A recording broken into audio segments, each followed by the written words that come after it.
can know that their public servants, all of us, elected, appointed in different categories, shall know that we have one nation, one country, one people, and we are called upon by the Constitution of Kenya to serve them without bias, without fear, without favor. And let me undertake in this very historic national ceremony to the people of Kenya.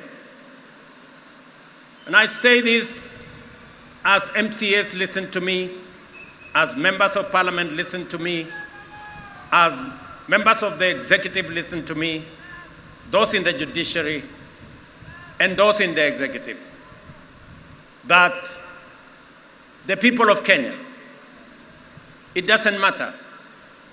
Those who live near our oceans, near our lakes, in our mountains, in our valleys, in our arid and semi-arid areas, they are one people, one great nation called Kenya.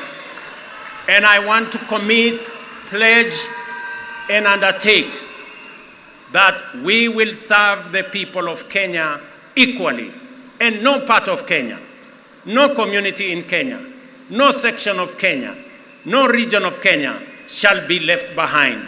We are going to work together.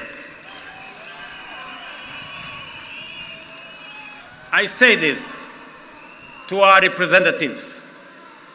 Every MCA knows that they were never voted by all the people in their ward. Every member of parliament knows the same, that they were never voted by all the people in their constituency. And so does my friends governors.